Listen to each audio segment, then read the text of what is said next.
Hello 9th class बेटा, हम अपना lesson the sound of music कर रहे हैं।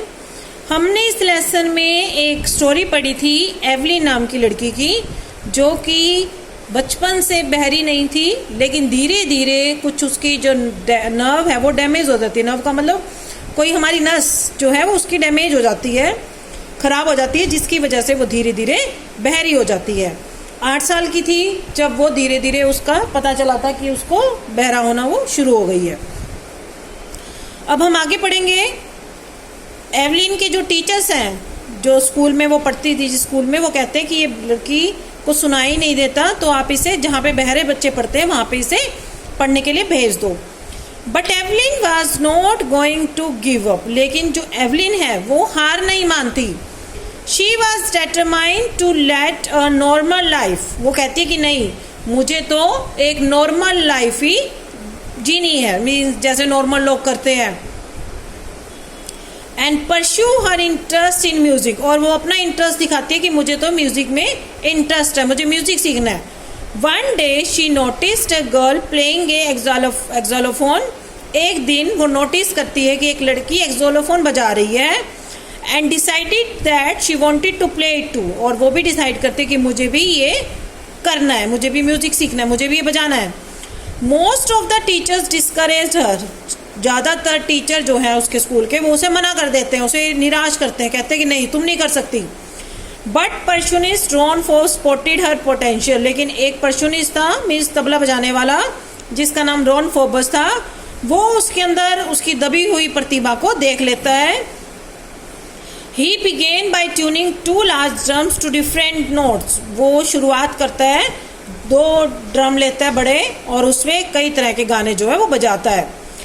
Don't listen through your ears, he would say. वो उसे कहता है कि तुम अपने कानों से गानों को मत सुनो, क्योंकि बेटा गाने हैं जब बजते हैं हम अपने कानों के द्वारा सुनते हैं। लेकिन वो लड़की बहरी थी, तो वो कैसे सीखेगी, कैसे बजाएगी गाने, कैसे गाएगी। वो कहता है कि इन्हें, जो मैं ड्रम बजा रहा हूँ, उसे तुम अपने कानों से मत सुनो। Try to sense it some other way, says Evelyn. वो कहता है कि तुम इसे किसी और तरह से महसूस करने की कोशिश करो।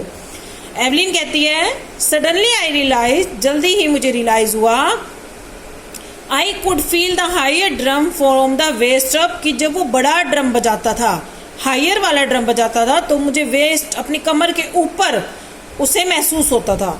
And the lower drum from the waist down. और जब वो लोअर ट्यून बजाता था तब मुझे अपनी नीचे की कमर हिलती हुई दिखाई देती थी। ठीक है, जैसे गाने बजते हमारे पैर अपने आप हिलने लग जाते हैं, क्योंकि हम सुनते हैं कानों से, लेकिन वो सुन नहीं पाती थी। तो उसने महसूस किया, जब हायर ड्रम बजता था तो उसका कमर का ऊपर का हिस्सा हिलता था, और जब वो नीचे का ड्रम बजाता था लोअर वन, तब उसका नीचे का हिस्सा जो है हिलता था, डांस करता था। मतलब फोरबेस रिपीटेड द एक्सरसाइज। वो आदमी इस चीज़ को बहुत बार रिपीट करता है उस लड़की को तरीका सिखाने के लिए। And soon Evelyn discovered. और जल्दी ही एवलिन जो है उसको पता लग जाता है that she could sense certain notes in different parts of her body. कि वो अलग अलग तरह के नोट्स को अपनी पार्ट के डिफरेंट पार्ट ऑफ बॉडी से महसूस कर सकती है। I had learn to open my mind and body to sounds and vibration. उसने, लड़की ने म्यूजिक सीखने के लिए, मतलब उसकी बॉडी अपनी उसकी साउंड और वाइब्रेशन को महसूस करना स्टार्ट किया।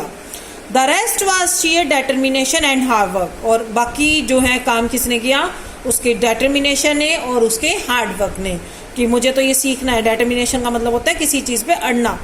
उसको ये था कि मुझे ये सीखना ही सीखना है, तो इस चीज़ ने उसकी बहुत हेल्प की और उसे म्यूजिक सीखने में मदद मिली।